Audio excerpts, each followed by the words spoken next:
evening to Tyler Bass and to Tyler Bass only, and welcome to the Cover One Buffalo podcast. You are joining your host, Greg Tompsett, along with my partner in crime, Aaron Quinn. Aaron, if I don't make it through this this show, I want to take a moment here just to tell my family that I love them and that I died while happy. My heart is still not okay. I am struggling right now, and I can't believe Tyler Bass made a 61-yard game-winning field goal. I can't believe it. This is going to be a tough game to process. These are the tough ones to get on here, like Greg. 67. It was 67. It would have been. It hit the net. Oh yeah, it would have been good. Yeah. So I got to give all the credit in the world to my wife. When they didn't get the yardage and they started rolling Tyler Bass out, I was like, just throw the Hail Mary. Don't do this to me. Like, I'd rather go out swinging, right? And she's like, dude, he's going to nail it. You got to have faith. Like, you have to have faith. And I was like, it's into the wind. What are we doing? And since we're crediting wives, my wife did not think Tyler Bass was going to make that kick. I won't lie. I'll be completely honest. The thought was going through my head of, oh my God, we're kicking it from the other 49. If we miss, they're going to have 5 seconds and that they're going to have time to kick one of their own or to run a play. And he crushed that ball. He crushed that football. Oh my God. Like, so again, everyone, you are joining us here because the Buffalo Bills have just won and defeated the Miami Dolphins 30-27 on, as you guessed, a not quite walk-off, but a game-winning 61-yard field goal by Tyler Bass with 5 seconds left on the clock. There's a ton to go over in this game. There was some horrific officiating. Aaron and I, you'll know if you've listened to us, we've been doing this for almost 7 years now, 8 years now, however long it's been. We don't blame officials. Like, the players make the plays. We be the coaches and mostly the players. That's the players deserve the credit. The players deserve the blame. This was one of the worst officiated games I can remember. Just some horrific calls that were taking touchdowns off the board for complete phantom holding calls, giving a field goal, on game or drive ending plays, crazy penalties that are extending drives or adding 15 yards when a running back initiates the helmet contact. Just some terrible calls, some good football mixed in, some good football from both ways. The Dolphins run game was fantastic. A lack of calls in certain spots, a lot of holding on some of those 10, 15-yard runs that we saw. And this has been a theme, I think, of the NFL this year, more so than I've noticed. We have had these conversations more in the postgame this year, but this one felt more egregious in terms of, like you said, taking points literally off the board for the Bills. And this, for the first time, felt like the refs could really get in the way of a victory for the Buffalo Bills. And that's the Bills have been able to overcome a lot of this, which is being able to be such a talented team. And today overcame it because of a big old leg on that Tyler Bass. So let's go through some of the numbers here before we get into our normal drive by drive. Josh Allen, 25-39 for 235 yards, 3 touchdowns, 1 interception that is 99% on Keon Coleman. He was sacked 1 time. Great play by Ramsey. Like, not taking anything. Great, like, hands in reaction to get ready. But Josh put that on him, which would have been a touchdown. He would have just Ramsey would have just carried him into the end zone. It would have been a touchdown there. Instead, they get the ball, go back down and score. Josh ran for a touchdown that got called back, so ended up not getting credit for that one. The run game was okay today, but we needed to pass the ball, and we're kind of coming back, a lot of play action and moving the ball. So James Cook was 10 for 44. Ty Johnson had 3 for 23 with a really big 17-yard run. Ray Davis was 4 for 20. We'll talk to him a minute in the receiving. And then Josh ran for a couple, but nothing too crazy. So the run game may be one of the lesser ones, even though we did get 4.9 yards per carry today. Yeah, it's honestly, I think both sides of the ball felt like the Bills lost the trenches for the most part, and I think that's the first time we've gotten on a post game and talked about both sides of the ball losing the in the trenches, and I think the running backs worked with outside of that a little bit in this game and were able to still be somewhat productive at times, but you needed a little bit more from Josh Allen to get this offense going. And when they started to go a little bit more in the air, we saw offense getting a little bit easier and allowing Josh to just make those plays. I thought this was going to be one of those games where it was a real, like a career high type day for James Cook. When you just looked at the matchup on paper, we talked about it with Marcel, like the middle of this defense looked prime for the taking, but desperate teams, they play differently than they look on paper. And I think that especially in the trenches, Miami showed up and brought more physicality than the Buffalo Bills did for pretty much 4 quarters of this game. Yeah, there are definitely some questions coming up here that they're going to have to look at going into this trade deadline. We'll talk about that later on, but just something they're going to need to look at as they go here. The receiving was okay. I would say they felt the loss of Amari Cooper to some point on More the than I thought. attention Yeah. the defense gave, but Matt Collins played well, caught all 5 of his targets, some really critical ones with the touchdown and a critical first down to convert.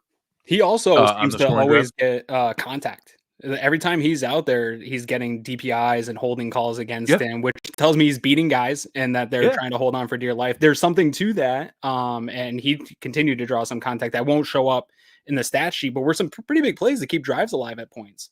Yeah, for sure. Those come into play a lot. Another great Khalil Shakir game. Another game where he caught 6 out of 7 targets, and it's going to actually decrease his catch percentage because he only caught 6 out of 7. Yeah. And the So drop was actually a terrible throw too, or not. Yeah. I don't even know if it will count as a drop, but the one that was not complete was not a good throw. Correct. It was on Josh. Josh dirted. Josh wasn't clean. I don't know if he dinged his. There was one play where he was like down for a little bit and like checking something. And I had Al somebody Trimble ask tweeted if he that hurt out, his yeah. hand. And I will say after that point, he threw short and dirted it a bunch of times To end the that I half play, wonder yeah. if like he like bruised his hand and couldn't get a good grip or something. I don't Hope not. I don't know exactly what it was. Yeah. Kincaid with a couple nice plays, and the running backs were really impactful today. So the running backs combined for 7 catches for 95 yards. Really, really big. And the Ray Davis screen that he broke for a 63-yard touchdown obviously was enormous to be able to really swing things back in that second half. I do think if they lose this game, that James Cook drop stands out a little bit more to me because it looked like I didn't see the all 22 or that view, but it looked like there was nothing but daylight ahead of him. Yeah, first and goal at a minimum. Like he was going to get inside the 10 at a minimum and might have just turned the corner and outran the linebacker for the score. And not like some of the other passes. This was perfect. Leading him ready to go. I don't know if he just got excited about getting a ball in space, but definitely would have been a bigger talking point if Tyler Bass doesn't kick this field goal to end Miami season here. But the 63-yarder from Davis was perfect play design too. And then just what his ability out of the backfield from catching and just maybe being able to make a guy miss in space, huge. And then you saw a little bit of the breakaway speed. It's kind of everything that Eric and Anthony talked about when they drafted him. Not only we've seen a lot of the ability to run and be a nice complementary back to James Cook, but being able to be a threat in the passing game, having that on tape changes everything for what the Bills are going to be able to do with these backs. My mom wanted to make sure she knew that she loves me too in case I don't make it through this game. I'm sure her heart's and shout out to my grandma. My grandma's in the hospital getting checked out, so I hope she's doing great. I hope your grandma's all right. Hope she's doing great too. The defense, it wasn't our best performance. There was an awful lot of aggressive bending and a little bit of breaking. You made the comment in our staff chat about way too many safeties and secondary guys making tackles down the field. I was begging for a run stop in several spots. We'll talk about it later, and I have a feeling my Greg Tompsett football show later on tonight is going to morph into half recap, half trade deadline targets. I feel like we need some defensive linemen here. We also saw, obviously, Dwayne Smoot went out and had to get an x-ray. Casey Tuhill went out and came back. Von Miller was kind of a zero in his first game back. I'm willing to be patient on that because we saw the beginning of the season how impactful he still could be, but he wasn't today. And still, that interior that we were excited about coming in with Ed Oliver, Daquan Jones, adding Austin Johnson, the loss now of Dwayne Carter until he can come back. Another game where I just don't remember a ton of impactful plays. A few times, Eli Yanku, did have a couple flashes. There's a couple times where Ed's penetration led to something else, but just not a great defensive performance. I thought the secondary was okay. We didn't let up a ton of big stuff. A guy like, Tyreek Hill's going to get behind you here and there. They did pretty well with that, but they let Jonnu Smith get way more than I would have liked to have seen. So we held on. We got the W, but I don't know that the defense made me feel all that great today. No, I'm super frustrated with the defense. It's going to be the first thing I take a look at here this week when we get some tape. It seemed there was moments of flashes, like you said, Ed getting some penetration, Anku getting a little bit, Groot had some moments and close to getting a few sacks in that game. But overall, it looked like they were just getting moved off spots, big holes. And I don't know, Bernard, as the game went on, had some flashier plays. He had a big stop late in the game. But he looked to be a step slow a number of times, chasing guys down. And these are fast running backs. So even if he's fully healthy, they're tough to get. I think Dorian Williams probably didn't have his best game, especially in coverage. There was that one where Tyreek Hill did get behind him, and it looked like he and Bernard almost like ran into each other there, and that looked like it was on Dorian, at least at the first look. Couple over pursues that Dorian got lost down, and then the cutback made it easy for them to cut back, and it was because he over committed. Yeah, this was a game, Greg, going into it. Obviously, I've been very vocal in my defense of how we talk about Damar Hamlin and the liability that he can be, and I don't disagree that there's some liability. But a game like this is where I was nervous about the safety play, right? The over-aggression of a Taylor Rapp we saw him get a little bit abused against the Titans. Yeah. I thought Miami could take advantage of that. The lack of speed by Damar Hamlin and maybe some bad pursuit and angles, that they could take advantage of that.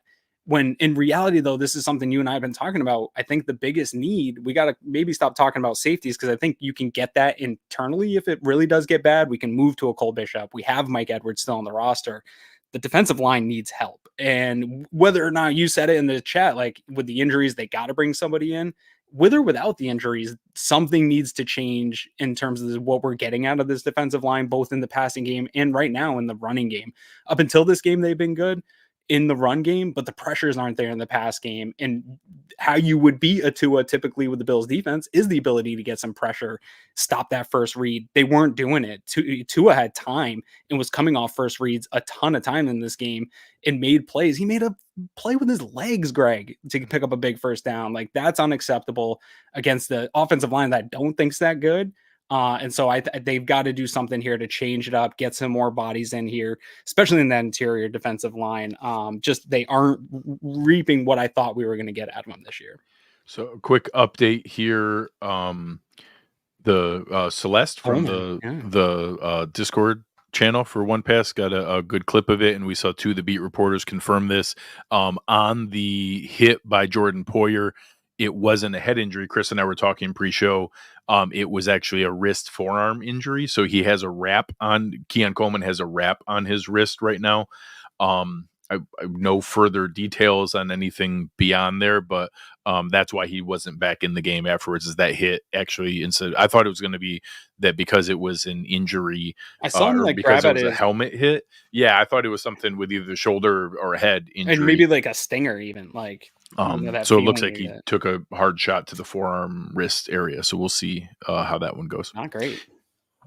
So we've gone through the offense, we've gone through the defense. Today might have been the best all-around special teams performance of the season. It's not, because Bass did miss the one extra point, but I certainly am going to forgive him of that. Sam Martin's one punt was phenomenal, 49 yards with 5.5 seconds of hang time to give up a big-time tackle that Malik Washington got tackled for another 1 yard loss because of the hang time. Yep. Good coverage on their kick returns. Braden Codrington, his only kick return was a 29-yarder that looked like he almost was going to break even further. And then Tyler Bass, 3 for 3 on field goals, including the 61-yard game winner. Again, it wasn't perfect. He did miss an extra point and doinked one in that gave me agita, and is the reason no one thought he was going to make that final game winner.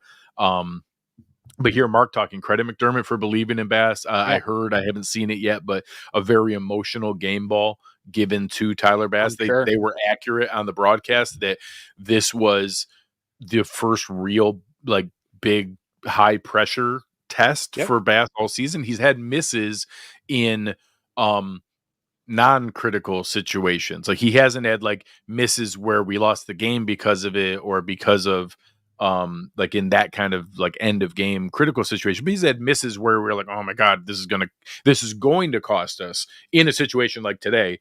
And then you compound that with our conversation pre-show where the thinking it was going to be a miss and give them the ball back, or that you like you had even said thinking they should go for the Hail Mary.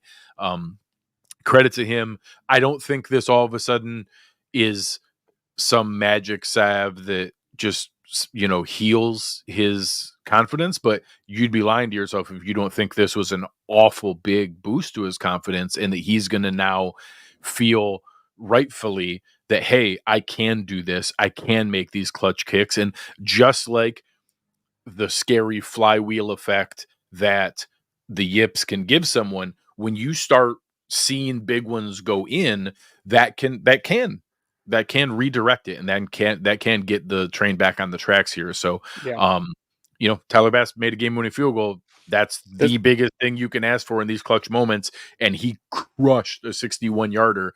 That's as hard as like degree of difficulty, moment, timing, the stress and the anxiety of the moment. Like he checked literally every box in that moment. Yeah, I love the point Mark made about the belief that they had in him. And honestly, I love the way the Bills have handled this entire situation because it's been a delicate situation and you're dealing with somebody's mentals. And I heard Pat McAfee a while back talk about specialists and the mental aspect of the game. It's not like other positions where a defensive back gives up a touchdown or gives up a big play, you go back out there and you have a chance pretty right away. Like you can kind of forget about it and go back out, where oftentimes a kicker's sitting there, right? And they might only get one more chance in the game to do it. And you have to sit there and think about that and the type of mental strength it takes to get beyond shakiness of whatever is going on with you, and the belief of the coaching staff to be able to do that. And they've handled this situation while still bringing in guys to compete, still letting him know that this is serious and your job's on the line, right? But at the same time, giving him just enough belief to continue to believe in him. And obviously a big situation like this where they do believe in him and he goes out and proves them right in a big situation, I think it's absolutely huge. I don't know that it's going to be the thing that brings him back or turns it around. But to your point, you brought it up to golf before. Like I had a super slump with my driver this year and I was scattering balls all over the place. It honestly only took me pinning one right down the fairway to be like, okay, like I could do it, right? Like you need to be able to have that. And so it's a sign in the right direction. But Greg, this was one we talked about, like, I think 2 years ago when Tyler Bass was actually one of the better kickers in the league. And we were like, hey, he's almost right there with your Justin Tuckers and these guys. But what he doesn't have is a walk-off 50-something yarder in his resume. He finally got the chance to do it today and came up big. And so I'm not done being nervous when he goes up for a kick of any distance. But the confidence meter in Tyler Bass just got a big boost. And good for him, man. He really needed it. It got the crowd to get his back. I was hard on him during the game. I couldn't be happier to eat some of the tweets. I haven't looked at my mentions, but I'm sure people are coming back to some of the tweets after the miss. Like, you're an idiot. Look what he did. And I couldn't be happier for him to overcome where he's been so far this year. I don't know where it's going. But in this moment, to end the Miami Dolphins season and continue the Bills season here in a way like that at home, absolutely huge for a guy this is not a good situation for him to be going through this year. So I'm happy it's heading in the right direction right now. So Pick's message just had a tweet there, a message here for us, and about the refs being bad, and he has a creative solution with AI toasters as a proof of concept to replace them. Just as a little added tidbit, this referee and officiating unit was the same one that missed the face mask on Sam Darnold in the end zone against LA. So back-to-back weeks, they've had horrendous performances and missed critical moments. For anyone who hasn't seen it, we can't share it here because it'll get our video yelled at.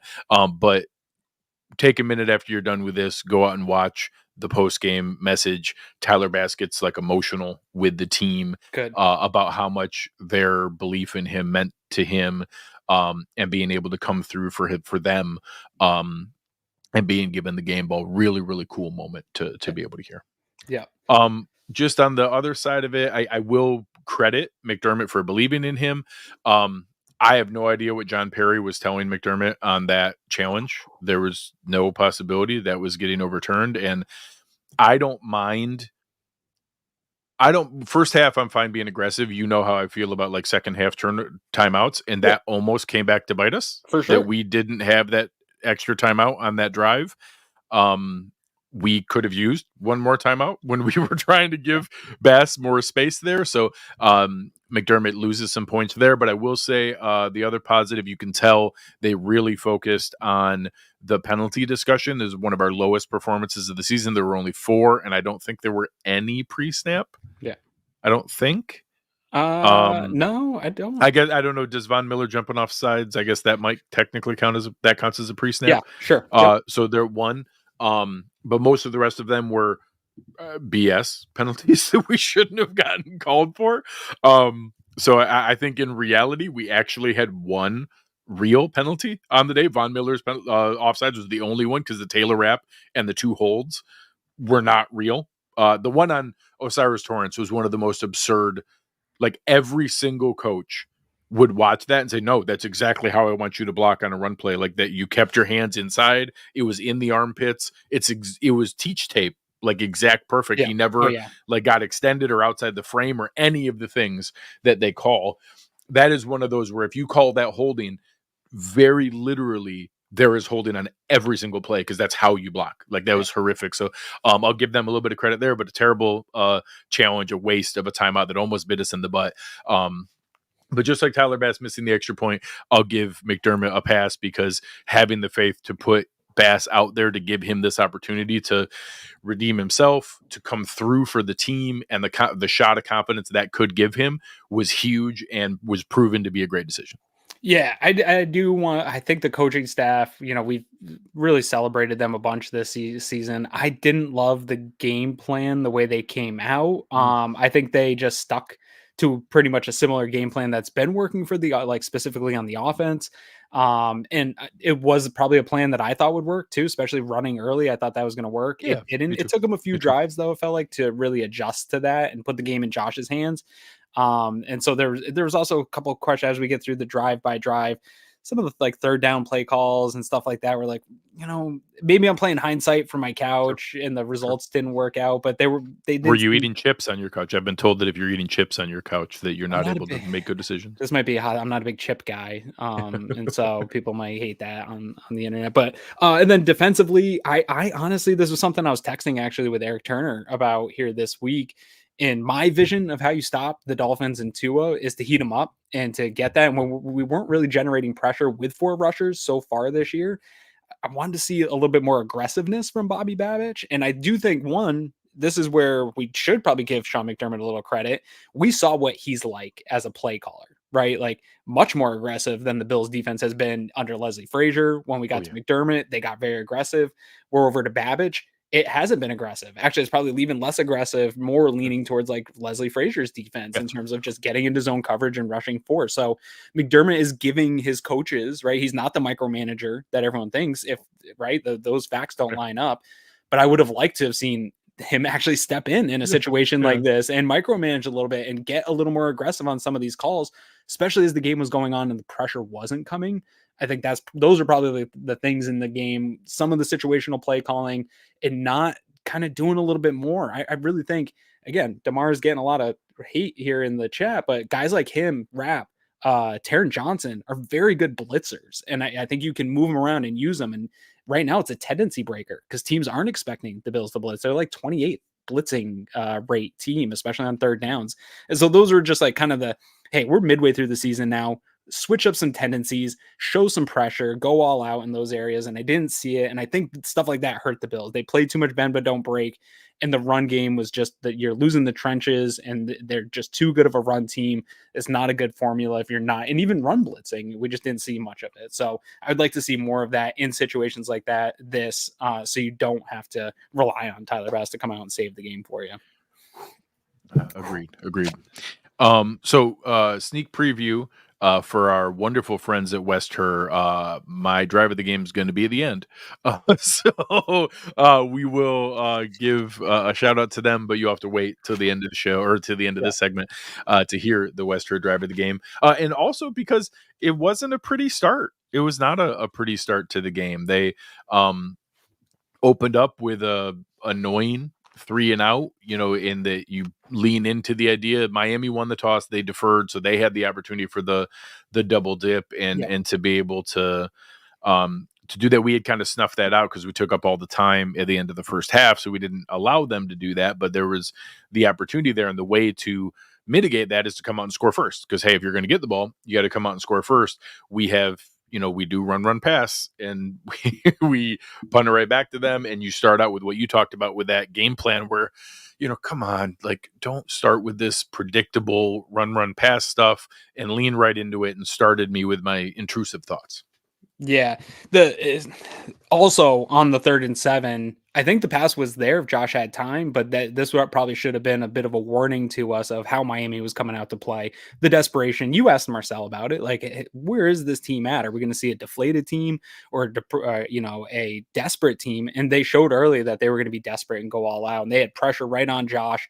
I think Coleman had the one-on-one, but just Josh had no time to get him a clean ball, and he ended up going 3 and out. Just a terrible way to start a game against an offense that can really explode. Like, the way to put Miami down is to score and force them to put the ball into his hands. Instead, we kind of allow them to come back. The nice thing about this was, to your point, special teams being really good. That punt by Sam Martin flips the field. You get great coverage. And I think that punt actually saved the offense in this scenario of a really bad start, gave the defense some field to work with where they could give up some plays, but still forcing Miami back into their own territory to start the game is a good thing. So special teams, hats off to you for kind of saving the offense there a little bit. And we see they do the opposite here. They do the same thing here, actually, because the defense, we do give up a quick first down, but then we get a Greg Rousseau sack. We get a on a missed tackle. After Tua had to answer questions about missed snaps last week. Yeah. Correct. So another one, he might get asked about people sitting on the couch eating chips and being able to do it better than him. Shout out to Brother Bill. His video today was funny. They did catching the ball while eating chips at the exact same time. So it was well done. They had a clean tack on Beckham and then broke up the pass to Tyreek Hill. Russell Douglas was right there. Great pass breakup. And here we get the opposite, kind of a crappy punt by Jake Bailey. And we've talked about this in a couple other conversations. This is the first time since Andre Roberts where we have a guy back there that I just implicitly trust him to be aggressive. And if you guys think about everybody listening now, you want your punt returner to make you a little bit nervous. Like, you want that. We had the Micah Hyde thing. Not like Isaiah McKenzie nervous. We always felt like warm and fuzzy because we knew he was always going to catch it, but we knew he wasn't going to do anything with the ball. Right. Not since Andre Roberts have we had a guy where, like, no, go ahead. I trust you just to do what you got. And this is a perfect spot where there was a short punt with a big bounce, and it gave him that extra split second to kind of scan the field a little bit. And he caught it on the run and ended up with a 29-yard return. So like you had said, with what the defense had done the other way, and then the special teams flips it to where we go back. Well, now he just punted it down to the Bills 34. And if he had decent hang time, that's nothing special. And instead, we end up returning it and start the drive at the Miami 37. So the special teams now set up the offense where we ran 7 plays for 15 yards. It wasn't a great drive. We had one screen that Shakir broke for an 11-yarder. But then we end up kind of trying to get something set up. And I know you had commented here that the 3rd and 3 play where we ran the quarterback power, teams are onto it. Like we can't, the quarterback power is no longer the sneaky thing we used to get away with all the time. And Emmanuel Ogbah played it perfectly. And we had to bring Tyler Bass out there for a field goal on a drive where we got 15 yards. So that Brandon Codrington got us those 3 points with his return, because the offense certainly didn't do it in theirs. So again, special teams flipped the field, then the other way brought it back with a 29-yard return to a big explosive.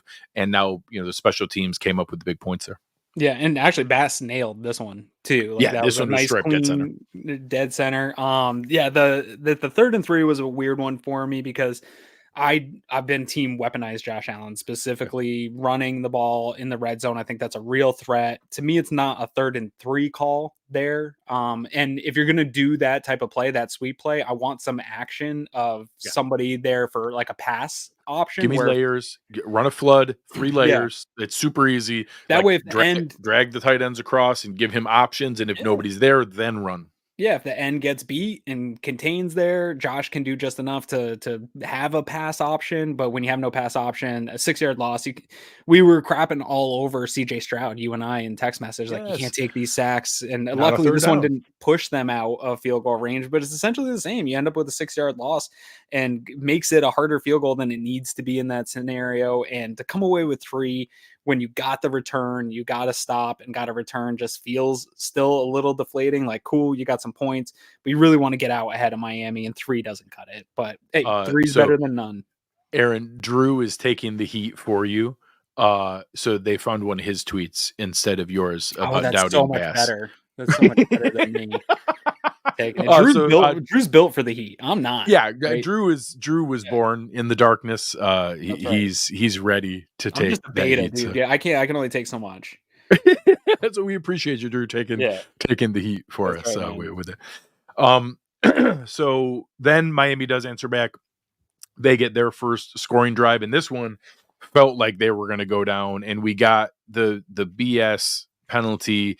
I want an explanation of how Raheem Mostert with a 15-yard head of speed or head of steam puts his head directly down, and he initiates contact. Taylor Rapp has his face up and hits with the face mask, which is what you're supposed to do. You're not supposed to lead with the crown of the helmet. He has his face up and gets hit in the face mask with the top of Raheem Mostert's helmet, and they call Taylor Rapp for unnecessary roughness. It's one of the most absurd things I've ever seen on a football field. Since this rule's been introduced, like every rule in the NFL, it favors the offensive side of the ball. And I get it. The league likes offense, but you can't have a rule like this and then allow running backs to just run with their head down. It's so unfair to the defender. My thing is, don't call it at all. I can take the 15-yard gain, but to turn this into a 32-yard play and on an egregious version of what the penalty is, this is where the NFL needs. You'd mentioned the Sam Darnold play. These are the plays that aren't challengeable. The coaches can do nothing about, that fans can do nothing about, that players can do nothing about, that need to be taken care of in New York, where it comes in and they get into the ref's ear and say, hey, no, that wasn't the play. This, either reverse the call to be on the offense or don't call it at all and pick up the flag. These are the ones that are egregious. We talk about explosive plays all the time. This gave them an explosive play.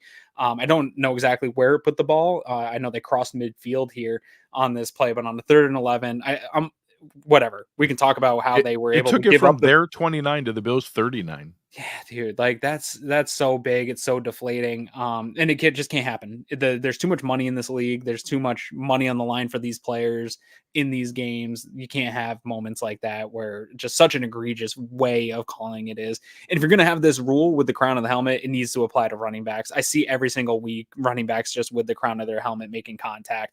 You can't have it you can't have these one-way penalties. Yeah, I genuinely am going to go search and wait and see if they do an explanation. I want to know what in the world they were thinking to call that on Rapp. I hope that there is some explanation later on. Yeah. From there, the defense kind of held decently. We got them down to a 3rd and 1, but so they get a little swing to Achan.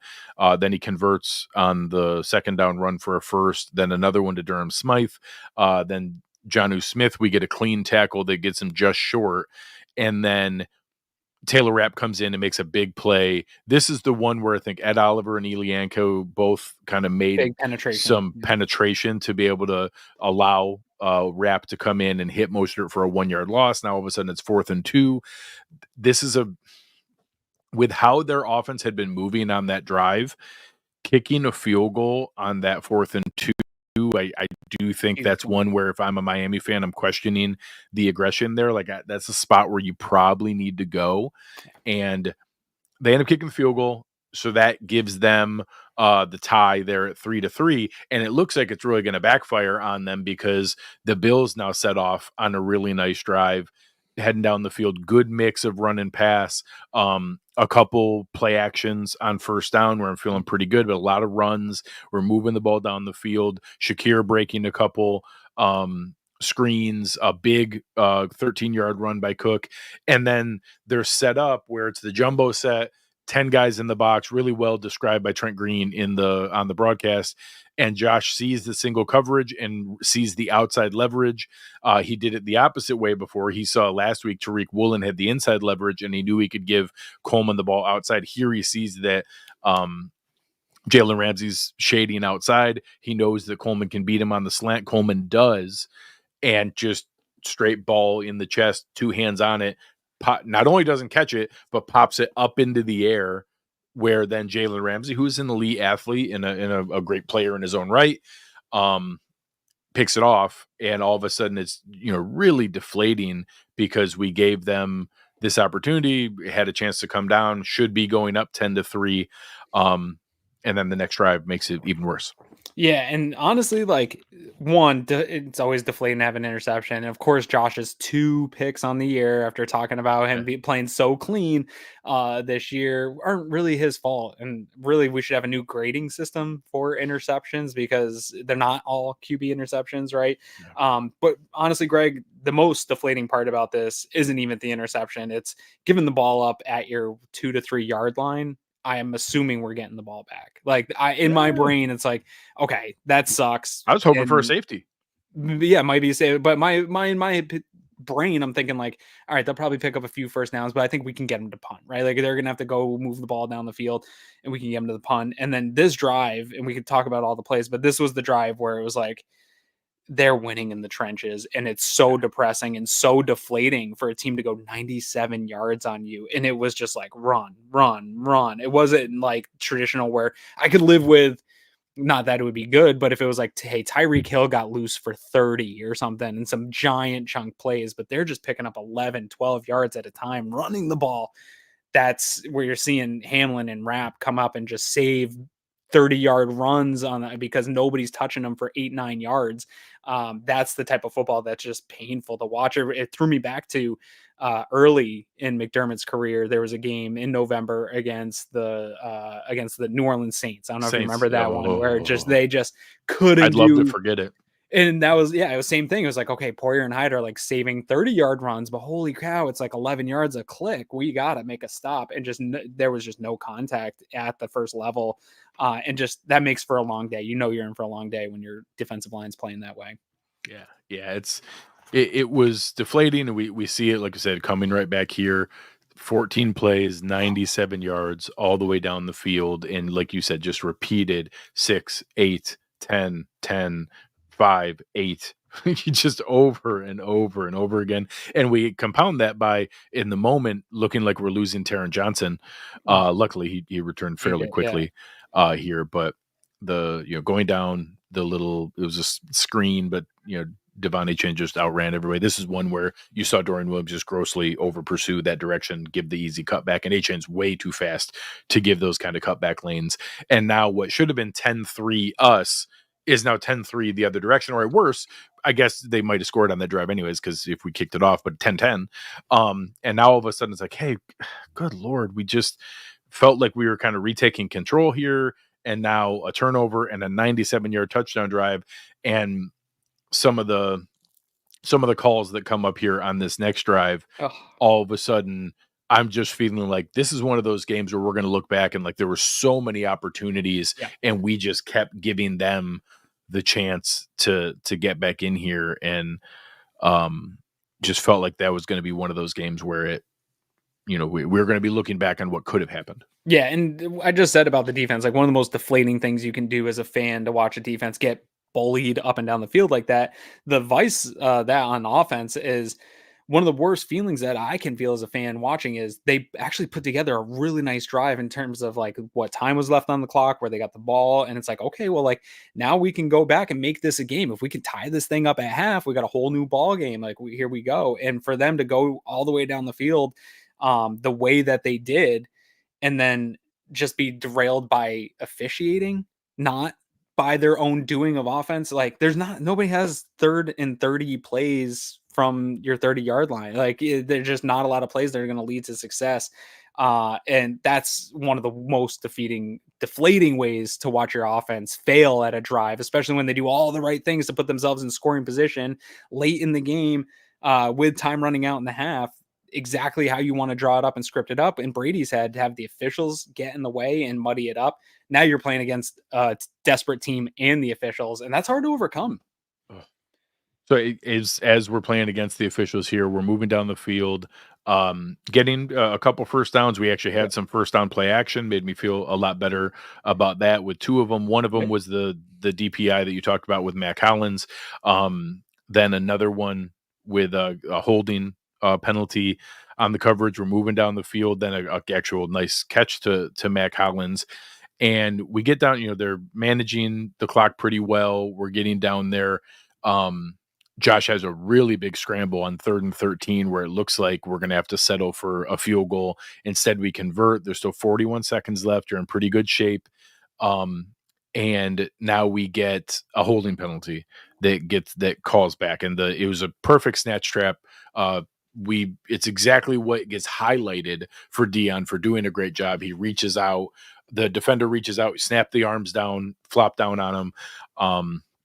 No idea what was called on that one. And then on the next play, we're back 21 yards. Josh now scrambles for a 21-yard touchdown, and they call Osiris Torrance for the worst holding penalty I can remember. Just absolutely perfectly normal in the trenches blocking play. He does not hold, it doesn't pull away. There's no extension of the arms. There's no like flailing like you normally see when a guy's getting held. Perfectly normal, inside the box, inside the chest plate, again, the technique you want guys to have when you're doing it, and you take a touchdown off the board. So then it's 1st and 30, and I don't really know what you're supposed to do in that spot because we had to use some of the timeouts to stop the clock on the drive. So yeah, you're at like 30 seconds left. The first, so it's 27 seconds at 1st and 30. So you got to take some shots. They don't connect. And we end up again. Tyler Bass kicks a nice field goal. Yep. We kick it with 7 seconds left, and we're able to end the half. Don't give them a chance to double dip. It's 10-6. Kind of feels deflating because and again, all those different things. We almost score. Keon bumps it up in the air. Then we do score, and it gets called back on a penalty. And it's just one of those things. The Cook drop was before they got into the red zone on this drive. Could have changed everything for how this went. Just not feeling good that everything seemed to not be going the Bills' way here. Yeah, just way, way too much. And being able to Chris Seth here saying Miami completed 1 pass to a wide receiver on that 97-yard drive. 6 yards was to OBJ. Everything else is to running backs and tight ends down the field. Yep.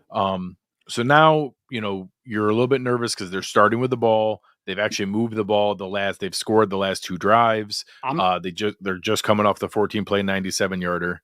I'm going to step in here because I know where you're going. I am going to give a secondary here drive of the game because, I love to do complimentary drives of the game here. And I was frustrated that Miami deferred and got their chance to do the double dip. And like you said, the Bills took that ability to do the double dip off the board, but they had the lead at half 10-6, had an opportunity here to go up 17-6, which isn't going to bury a team like the Buffalo Bills necessarily, but boy, does that game get a lot different if they go up 17-6 here. So at a half, seeing what this Miami offense kind of had done and being able to move the ball from really anywhere from a 97-yard drive and just consistently being able to move the ball and knowing you're kind of playing against the officials today with some of these bad calls and it's a fluky game.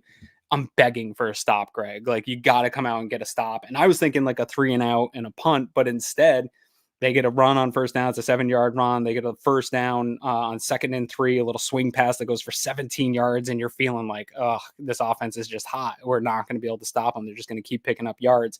They get another nice run where actually there finally is some penetration. And Mostert just kind of slips out of the penetration. And all of a sudden he's up the field like 8 yards. And Taron Johnson comes out of nowhere on the side and just punches that ball out because Taron's him.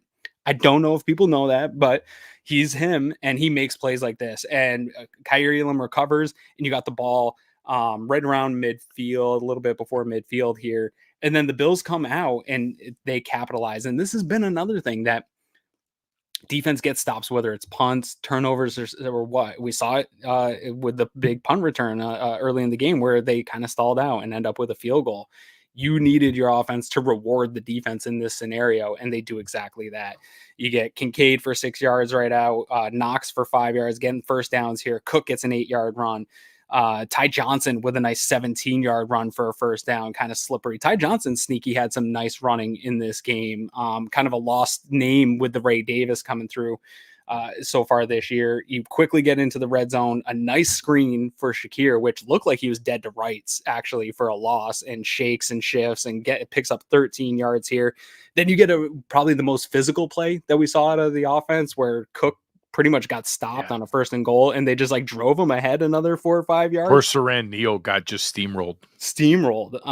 And then you get, this was another one, Greg, though, where I didn't love a play call on a 3rd and goal. You had the play action, incomplete pass where, you know what, like, yeah, you only picked up 1 on 2nd and goal, but here I just want to keep pounding it. And maybe they knew the offensive line was getting beat a little bit in the trenches, but you just had a real physical push of Cook.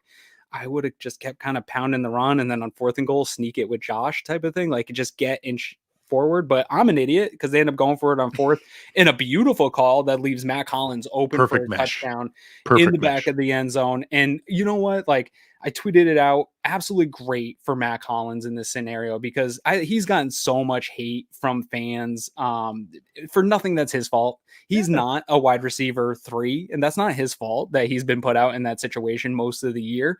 So for him to come in and get a touchdown and actually make some big plays in this game, drawing contact, getting some catches, good for him. I'd love to see it for him. And then obviously Tyler Bass comes out and misses the extra point, which doesn't give the Bills the full lead they need, but an 11-play, 64-yard drive, 6 minutes off the clock, but you rewarded your defense. And this was the way to start out the half. Now you've got the lead and you've put the ball back in their court. So ultimately not the drive of the game because it wasn't the most meaningful drive of the game, but I did want to take this opportunity to call it out. And I think it was good complimentary football and got the Bills back in this game.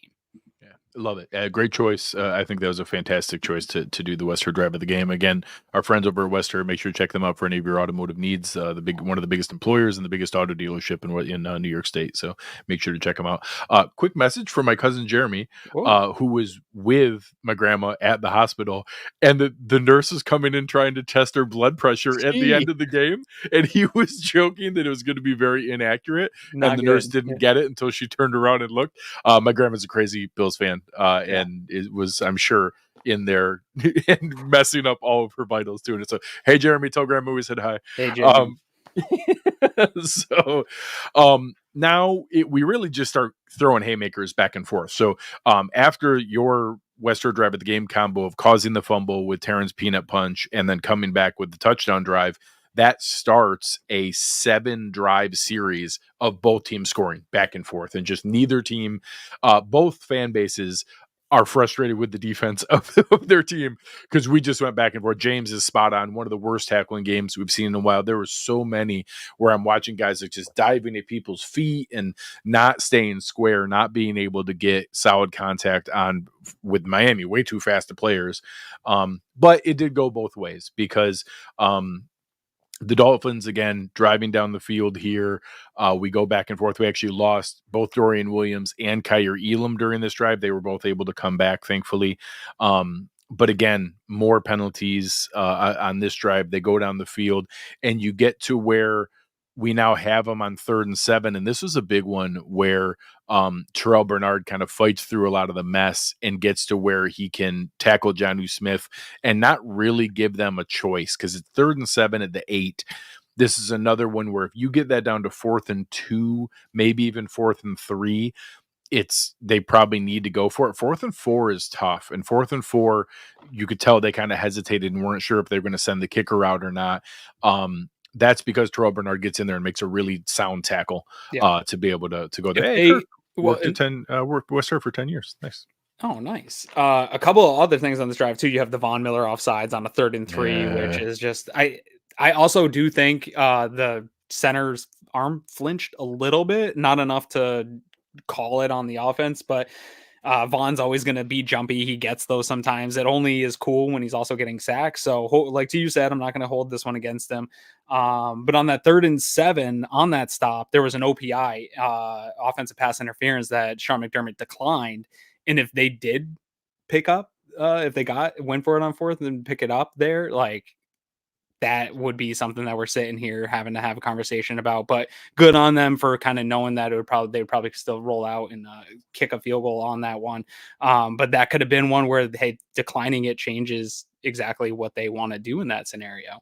And so end up kicking the field goal again. Defense, bend but don't break. They played a little bit too breaky with this and allowing points. Aggressive bending. And honestly, I'm still more frustrated with Tyler Bass in this moment because the field goal gives them a 1-point lead when it shouldn't have at this point. It could have been a tie game.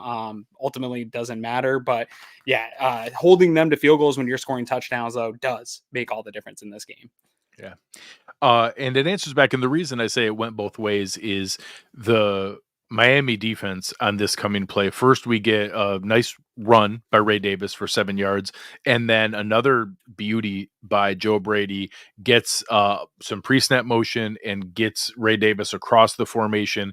Gets it wasn't Anthony Walker, it was Jordan Brooks. Was kind of caught up in the muck, and then between Jordan Brooks and Marcus I don't know who the corner was. If it was, I don't think it was Ramsey. I think it was one of the other guys. Kind of tried to make a tackle and took each other out, and then there was nobody left. And Marcus Ray Davis May, runs. I think, the safety. Marcus May. There you go. So it was May and Brooks kind of knocked each other out of the play, and Ray Davis goes for a 63-yard touchdown that we desperately needed, and now all of a sudden you have Miami opens up, fumble, field goal, we go touchdown, and go for the 2-point conversion, and Josh scrambles around and finds Keon Coleman and gets it back towards a normal score, up by 7, and feel like, okay, this is the first time like I felt like, okay, we're kind of retaking control. All we need to do is get a stop. And then I have the infuriating experience of Miami coming back with a 9-play, 70-yard touchdown drive. First, maybe the first explosive pass play that they had. They hit Tyreek for 27. That was the first. So the only explosives before that were the penalty scenario. We had the punt return, the Taron Johnson fumble, obviously the Ray Davis. Those were all happened before this, but all that Miami had before that was the 11-yard run plus 15 yards on wrap.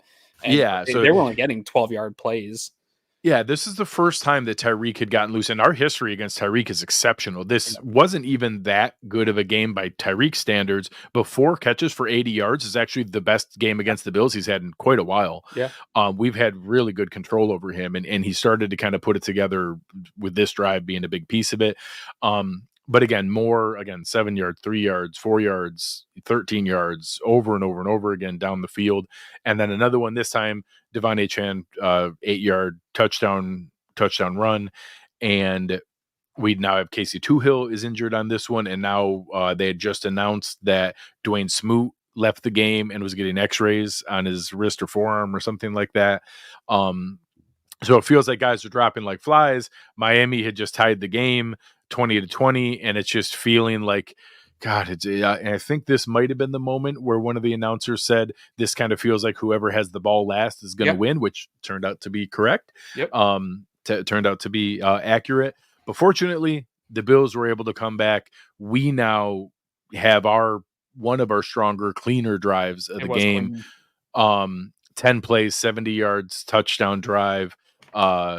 first down play action with I love when they run the play action where you get the run action, the linebackers bite up, and then you throw it to the running back coming out of the backfield, and you use his the run fake almost as kind of like in play motion where he gets like a head of steam and then you throw it to him out there. They did that with Cook, picked up 11.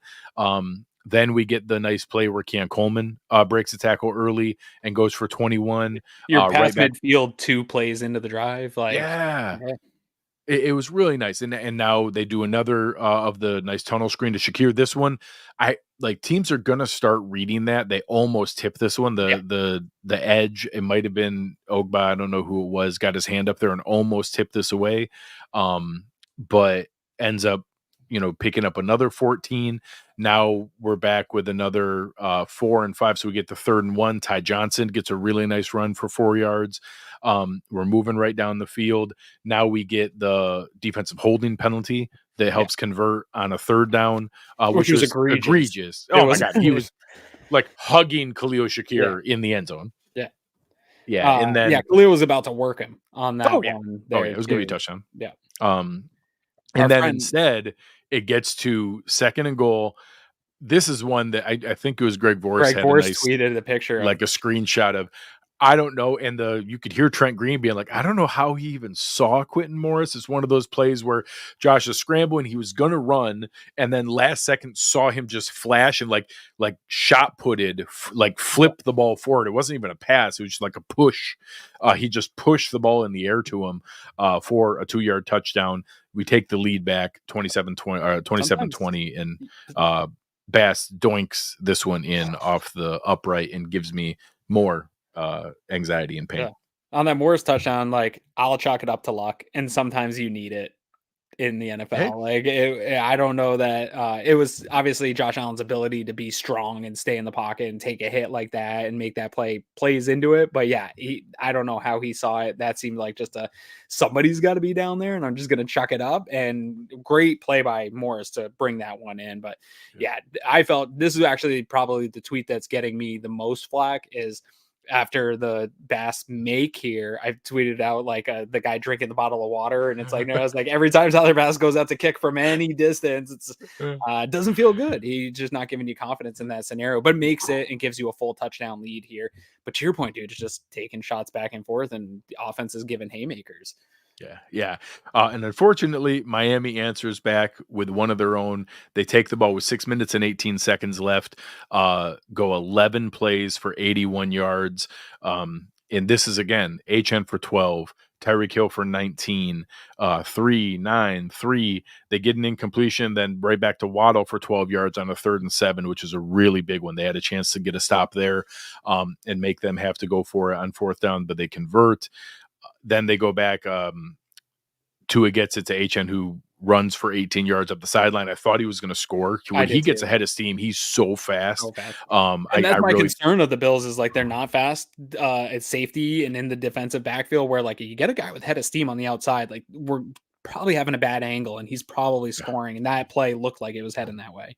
Yeah. So moving down, Groot gets a really big stop on the 1st and goal, and I'm like, all right, okay, maybe we got a little something here. And then this is probably honestly maybe Tua's most impressive play of the day, scrambling around. Another one where I would have really liked to see the defensive line not give him as much time as he had on this play. He's normally really good in the like 2 seconds, 3 steps, get the ball out. This was him kind of creating, moving. I thought we were going to be able to get there, but just no one could close on him. And Tua ends up finding Jalen Waddle for the 7-yard touchdown. And again, like I know a lot of this, they say like the most sophisticated analytics is just do whatever the opposing team's fan base doesn't want you to do. And I didn't want them to go for 2 on this play. Yeah. I wanted them to kick the extra point. I was shocked. They had just moved down you had just scored on your 3rd straight possession, and the fumble wasn't because the offense was doing anything wrong. So you had moved the ball every single possession this drive or this half, and you just ran 11 plays for 81 yards, and you could, and you're 2-6, and you could have gone your for season's on the line. Yeah, on like the road, season on the line, knockout play. I can't. And again, it didn't really matter because we would have done the exact same. Like our drive is the exact same whether we're tied or down by one. Like it's the same deal. But I was shocked that they let him tie it. Yeah. Yeah, I thought they'd be more aggressive in that scenario, especially with just how good they had been all day against the Bills. I have the second and goal circled. That's a tough scenario, right? In the goal line where you're not getting the pressure and the quarterback is able to extend, but Waddle's wide open. And it looked like maybe a lack of communication or pass off. Bernard looked like he had him and trailed him and was like a full 3 steps behind him. I don't know if he was just chasing him because somebody else vacated his zone. Not really sure. Obviously, zone becomes man after a certain amount of time too. Like you can only hold for so long. But that play in that scenario to have somebody that wide open, where there's not a lot of space, Greg. Like you shouldn't be able to get that wide open in the end zone in that scenario. So that seemed like a big breakdown by the defense. And I don't know where to point the finger, but could have been much more obviously devastating and a more frustrating drive here to talk about in post game. But luckily, Tyler Bass is him, at least in some moments. So and Tank Ninja saying here, I mean, if they fail the 2-point conversion, the Bills only need one first down to win. Sure. Of course, if they don't get it, it's fine. But still, it's a win or go home. Yeah, when you're the underdog on the road and you're 4 games back in the division, I think you got to be more aggressive than what they were. But again, they didn't, so I'm happy that they didn't. Instead, the Bills come down, and this was only for the result because the rest of the drive was not West Hurd drive of the game worthy. But it doesn't matter. It was weird because Josh Allen pump fakes on first down because he sees Calais Campbell's going to knock the ball down. Unfortunately, the pump fake lets Chop Robinson sack him. So now the clock's running and now it's 2nd and 14 and you're back at your own 26. We then have an incompletion here. Another one that Josh kind of dirts and throws short. Now it's really weird. And it's 3rd and 14 where the Dolphins have like stopped the clock. And now my brain's going, oh my God. 2 timeouts. Yeah, they have 2 timeouts. Yeah. We're back on the 26. It's 3rd and 14. I'm like, oh my God, we're going to let them get the ball back here, and they're going to have a chance to kick a game-winning field goal. We get the offsides. So Chop Robinson jumps, comes across on 3rd and 9. 3rd and 9's a lot more doable. And now we have the deep shot to Keon Coleman. And I think the announcers did a disservice. If Jordan Poyer doesn't hit him, Keon Coleman's going to catch the ball. They were talking about it as though of a pass. Like he put it right there, and Keon had it, and then got laid out with the illegal hit from Jordan Poyer. If Jordan doesn't do that, they were talking about it as though it would have been incomplete. And if Jordan doesn't do that, Keon catches the ball, and it would have been even further down the field than the 15 yards because I think that took place. It could have also been a pass interference. Like Jordan hit overtook, like it made it like, okay, we clearly see this and we're going to call that. But there was a left arm grabbing around the jersey and some contact before. I don't know if they would have called it. I've seen less egregious ones called, but there was 2 penalties on that play for sure. Yeah. And that would have been a spot foul. That would have put it at like the wherever it was. Oh yeah, that was it. Like their 25 or 30 would have been huge. So instead, it's only a 15-yarder. We're at our own 46. Josh now has another incompletion to Knox again, come short, and I'm really hoping there's not something wrong. But he fires a nice one into Hollins. Yes. After. So here now we're at 3rd. We get one to Hollins for 7. We take one of our timeouts. It's the 37 seconds. Actually, our last timeout here because we had to use one on the previous drive to stop the clock from running when they were down in their goal line area. Which was actually good time management. I don't know if anybody questioned that. I had somebody question that. No, like they could have run all 40 seconds off there, and they would have because they were down there and they knew they weren't going to get more plays. So they would have wanted to run it off. So we saved 40 seconds using that one. We stopped it here. It's 3rd and 3. Josh then finds Mac Howens again on a nice motion crosser where we get him out there in space and able to get the first down here. And they run up, spike the ball. So now it's 2nd and 10 with 21 seconds left. We try to get to Samuel. That's incomplete. It's 3rd and 10. We now take a shot to Kincaid. It's not a great pass. Good ball. So again, Josh wasn't able to get a good pass there. And now there's 10 seconds left. It's 4th and 10 at our own 43. And like you said, your mind goes to, hey, we should go for the Hail Mary jump ball. I don't know if that takes all 10 seconds off the clock. It probably does with the scrambling around and running it, but you don't want to risk giving them the ball back here. Right. A missed field goal is even worse because they get it from where you set it down, not at their own 43, which would have been if the Hail Mary was incomplete. If they miss, they get the ball at the Bills 49. So going through from that direction, and instead Tyler Bass comes up, stripes it dead center. It actually, starts out and kind of fades back into the middle of the uprights. It hits the net. He knows it immediately as soon as he hits it. You can see in the replay, he knows that he striped it and it made it, and that it's going to go through. It hits the net from 61, which means it would have been good from at least 67. Absolute huge kick. It was the biggest kick of Tyler Bass's career. It was the longest field goal in Bills history. It was obviously a huge shot of confidence for him, and just a fantastic, fantastic way to end this game. A game-winning 61-yard field goal when virtually no one thought it was going to go through. And as we already mentioned, our friend Drew Gear got lit up by Freezing Takes, put it up there with their like 700,000 followers. So shout out to Drew for taking one for he the can team take there. it. He's got broad shoulders. I would have loved, this is one of those scenarios where for so many reasons, Greg, I would have loved to have been in the stadium for this moment, for the sound of a kick like that. Like that's got to be a thump like you've never heard before. And then just the reaction from the fans in that scenario. We saw the way the team reacted. Just a special moment. And that really, sports is the only thing that gives you this type of moment. This is why we come back and we just put ourselves through the punishment of sitting through 3 hours to get that moment.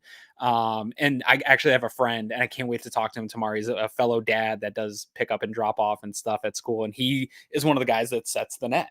And I don't know if he was in that end zone for this one, but I hope he is, because I want to in detail tell me exactly how that moment was, because that ball had to be coming through that net hard. What a great moment for the Bills, for Tyler Bass, for all the fans that were enjoying a perfect 54-degree clear sky day for football in Western New York, watching two rivals take haymakers at each other right down to the very end. But Greg, is it bad that I was nervous mafia with 5 seconds remaining and being like, whoa, wait. And then I had to yell at David Tilton in our group DM because he's like, hey, hopefully this won't absurd you 13 seconds for us. And I was like, you need to put that thought back wherever it can. Like, don't put it don't out say in that out loud. universe. Like, we're all thinking it. We don't need to talk about it. Yeah, don't say that out loud. And thankfully, Groot. What speed by Groot? I want to see the next gen chased out Jalen Waddle. All right, attaboy. He was hungry. Yeah. So yeah, they try the pitchy woo woo. They end up losing technically 24 yards. I'm gonna laugh. Someone probably lost a fantasy matchup because Jalen Waddle got negative 23 yards on that play. Hopefully somebody didn't lose like a long parlay, right, on like Waddle's yardage, and then he does that. Oh my gosh, that'd be hysterical.